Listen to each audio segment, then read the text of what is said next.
Hello and welcome back to my channel. This is Sashes&Scripts, and nandito tayo ngayon kausap si Jeanne Isabelle Bilasano, and we'll be talking about her Binibining Pilipinas journey in the next few minutes. So, how do I call you? Is it Isabelle? Is it Belle? Is it Jeanne?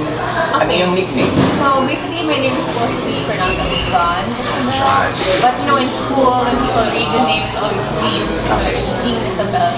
So my family calls me Belle, and my classmates in school call me Jeanne. So whichever you think is more fitting for me. I think Belle, kasi Belle means beautiful in thank French, you so much. right? Yes. So, Belle, I want you to introduce yourself to our Sashes&Scripts community. Where are you from? How old are you? And your background.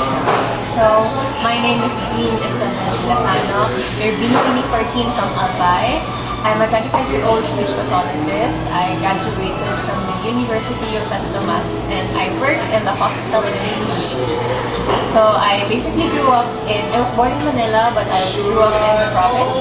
I finished preschool, grade school, high school in the province, and then I moved to Manila to take college or to university in USA. I graduated in 2019, and I work immediately after graduation. So I work in a hospital, I work in a medical center, and then during the pandemic, I went home to create a community-based rehabilitation in my province.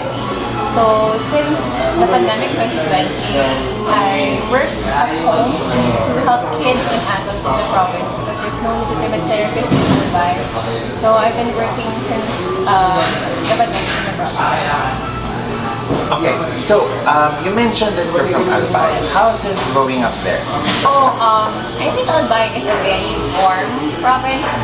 It's very rich in, deeply rooted in its culture. So I grew up close-knitted with my family. So on Sundays we have church, and then we have breakfast with my cousins and all. So it's a very loving community. At the same time, very competitive. My classmates in school are very smart, very competitive. Because I came from a science high school. Yeah.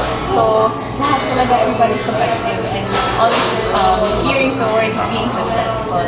But in terms of like the pageantry, Albay is like a powerhouse in pageantry. There's a lot of girls coming from Albay. Miss Universe 2018 and Miss Universe Philippines 2018 had really represented Albay. Yes. The pageant community in Albay is very big. So when I was in high school, we had this thing called Albay Pageant Academy. Yeah. So basically, it's a recruitment, like people, like girls who are potentially people of joining national pageants are trained in that academy, like a group. And then they're very supportive. The government is very supportive of queens going national for that represent Albay. So it sometimes could be a pressure, but I think it's a privilege to be carrying the family. When you're Miss Albay, you're automatically identified as someone who's at a caliber something.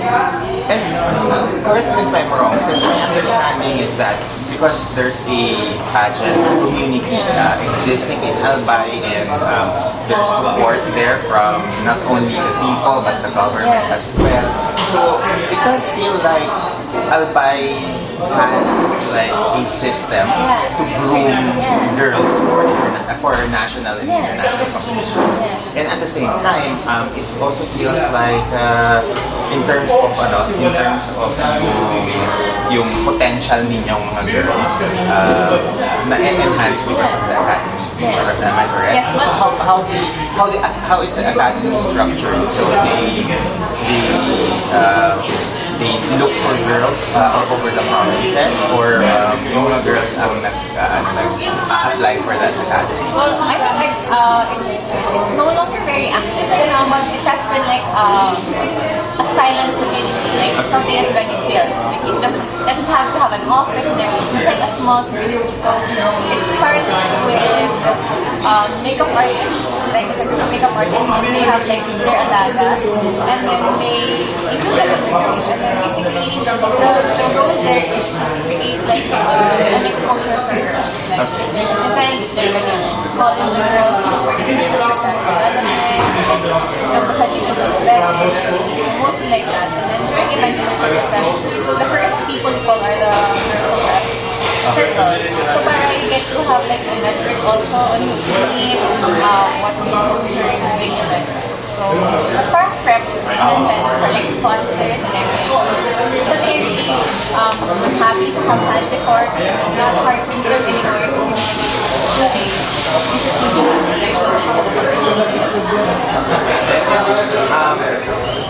one of the things that I am particularly not proud is not the word that I'm interested in is how pageants have become like a vehicle for tourism in terms of having more knowledge in terms of what the province is capable of offering to potential tourists. So do you think that Albay, because of yung biglang boom ng pageant dito sa Pilipinas, is parang getting more attention because of that? Separate, of course, excluding all the Binibini in the province, I do think Albay on its own is good with tourism, but it doubled its efforts because of pageant. Okay. So like when people assume, oh, she sees Albay, where did she grow up in? And what does her like childhood look? And it includes a lot of things that Albay is proud of. The community, the food, the scenery and everything. So it all comes together as like a perfect team. Yeah. Like, Okay. the Albay is ready on good, very deliciously. And the candle on top or like the toppings on top are the pageant. Yes. Because it adds more interest, I think, and more flavor to the whole tourism platter. Okay. So let's now move from your province and move along the conversation with your background. Because when I was looking at Belle's resume, the thing that caught my attention the most is that you are she's a licensed speech pathologist. Okay. Walk me through that career path because first things first, I am not very sure what a speech pathologist do. May licensure exam din pala kayo. And how would, if I'm someone who's interested with that career path, how do I start taking, classes for that? Okay, so basically, speech pathology is a rehab profession. So it's included in the rehab medicine field. So the physical therapist, occupational therapist, sports scientists. So it's a group of medical professionals that improve the quality of life of people. So for speech naman, either mostly reading and speaking difficulties. So for example, kids with special needs, and then adults who suffer from stroke and cognitive problems. So that's more, the areas include catching up in communication skills or rehabilitation of lost communication skills. So that's it. Actually, this year's going to be the first year for the licensure exam. Okay. So I'm going to be the first batch to take. So technically, I'm not licensed yet, but I'm a certified there. Okay. So certified means you've been accredited by the board to practice. So I've been accredited for maybe 3 years since I got here. So hopefully after the meeting, I can focus on my review for the first ever speech pathology licensure exam. Okay, so you mentioned that you're practicing as a speech pathologist. Where do you practice? Oh, I work in Makati Medical Center. I'm a consultant there. At the same time, I also work in the province. So I provide home-based therapy for people in the province. So since the pandemic, I moved back to the province and established my community to work with. So basically, I go to people's houses and do therapy sessions there. I think it's more it's easier for them to have access that way instead of having a clinic where they have to travel all the way to the city for that. So most of my clients are in the barrios, so I go to their houses, I do therapy there, weekly on a weekly basis. So how big is the speech pathology community? Because from my understanding, this is something that's fairly new here in the Philippines. It's not as developed as, let's say, doctors, with dentists, ganyan na meron na silang mga parang they're quite well-known professions. So, it's speech pathology is a very small community. I went to school with one block in college. Isa lang kami yung block, it's 40 people. That's the graduating class. It's a very small community and it's something I really want to push the market. I can push the market. I need to have people more to join the workforce. So I think that's what we need the most.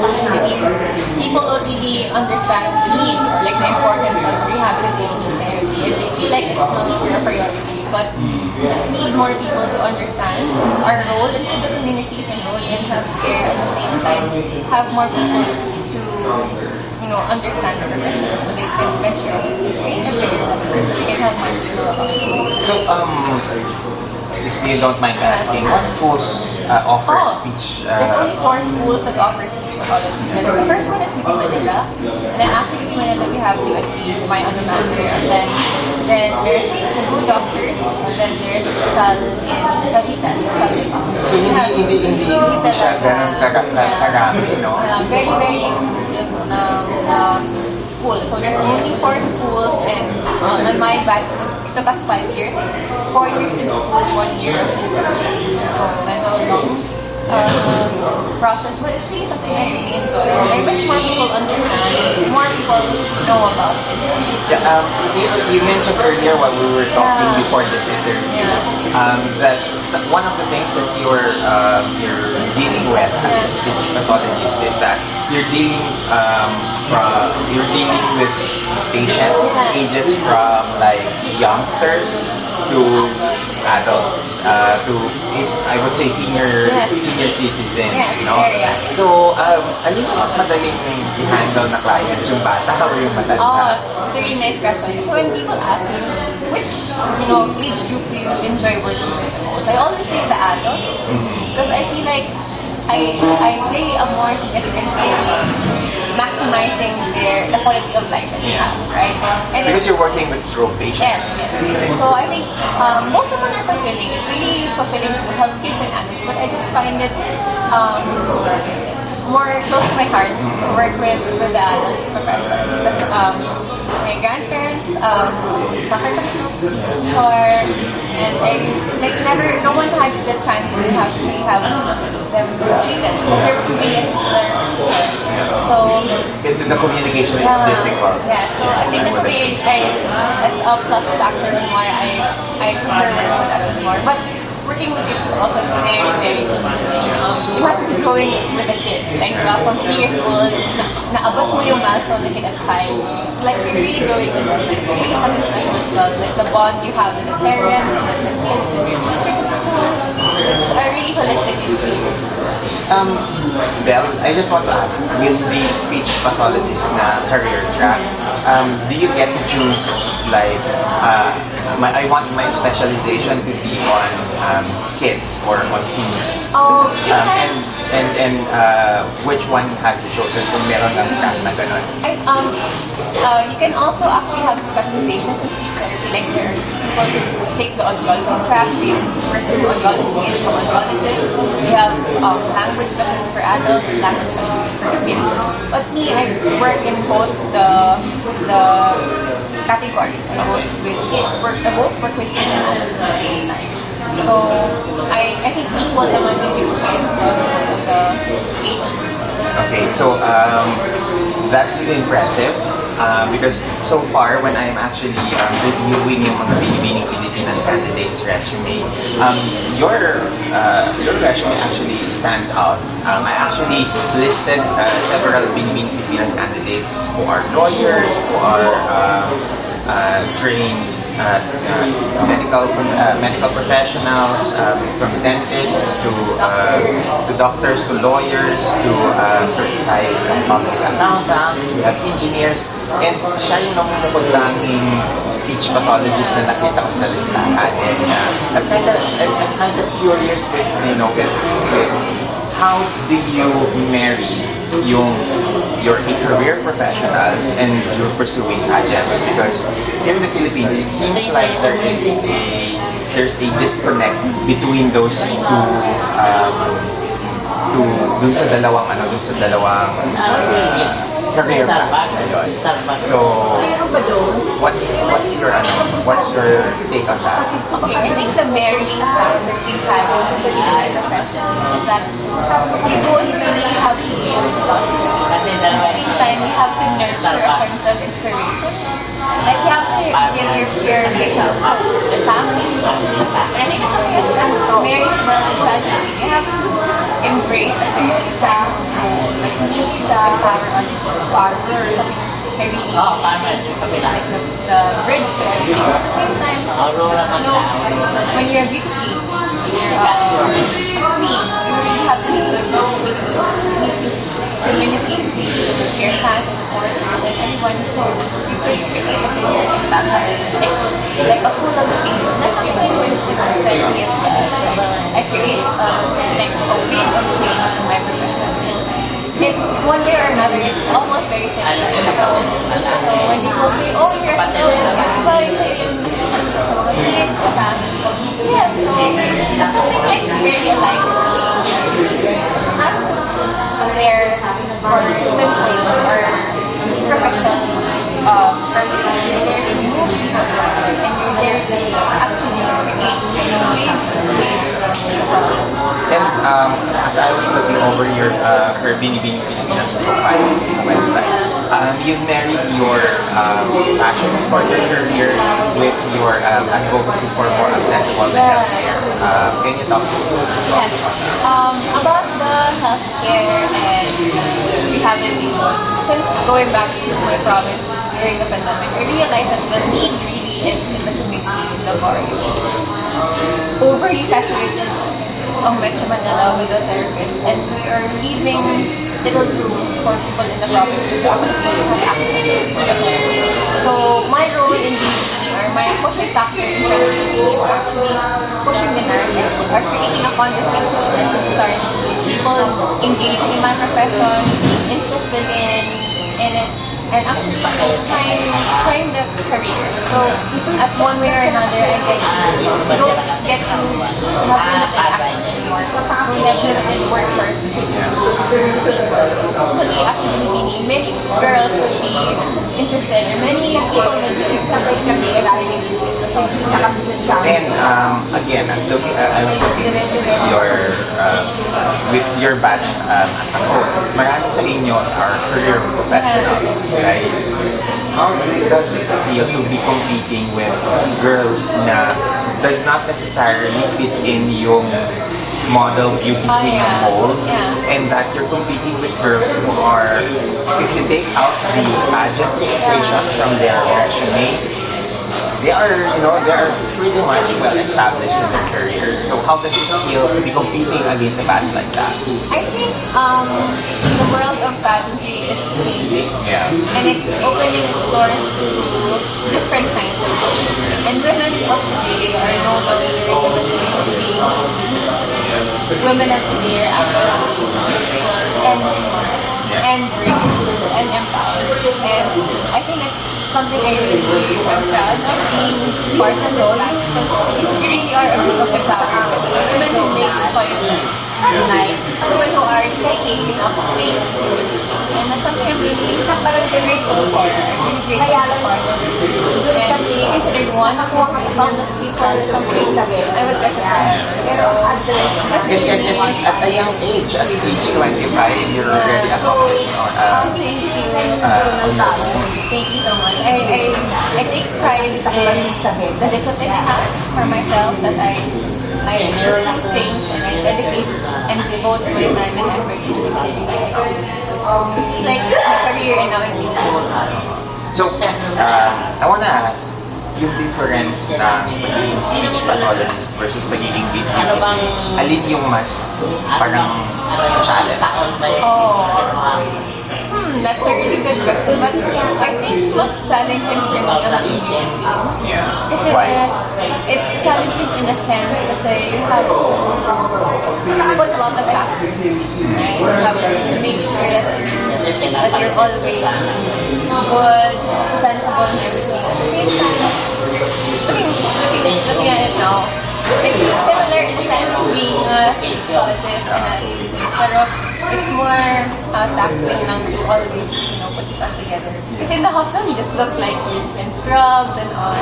So maybe because I grew up, or I went to school and went to work, hindi talaga Always made up. Yeah. So right now, parang every week ako mag-aayos, parang it's something unusual. It's not hard, but it's unusual. It's not the way I used to work. Kasi in hospitals, you're not allowed to wear makeup. you're allowed to have like short nails. So, And comfortable yeah, shoes. comfortable shoes. But I think it's a challenge for me. Like, I like a good challenge. So the challenge for me is to push myself every day, waking up early, putting on makeup, getting ready. So it's in a way, it's not really saying all that. Sometimes it's just a newer, course. Well, is this your first national pageant? And how's the experience so far? When you're a kid, when you're a teenager, when you're young, you always think, one day I'm gonna be in Binibini. One day I'm gonna be and it's just a serene feeling to actually be walking in the shoes that you look for. And it's more than I expected, more than I could pero akala ko before, I'm so up, ito po na you have 1.5 community, 1.5 yan. It's kaya kailangan ko and I wish you knew about it. So, thank you very much for this opportunity because yung ganitong opportunity does not always present itself. Thank you very much for sitting with us and joining our interview for quite some time. Last thing na gusto namin hindi sa'yo, please invite everyone to support you on your journey as well as yung invite them to follow you on your social media pages. First off, I want to thank everybody who's been there with me submission up until streaming and up until now. I'm really grateful for the overwhelming support I'm getting. I started with 0 fans or 0 supporters. Now I have like overwhelming love I'm getting from all of people. So I'm very thankful and I hope that we get to the turning whole and more. So you can follow me on my Instagram. It's Isabelle Bilas. My name is Isabelle with B-I-L-S on social media accounts. So thank you for this opportunity, Jeff. And you had a good time and I wish you also had a good time. I had a great time with you, Belle. Thank you very much for everyone who watched our interview for today with Belle. And please support her journey. Don't forget to follow us on our social media pages. Please subscribe to my channel and hit the notifications bell for more pageant-related content. Until next time, bye everyone!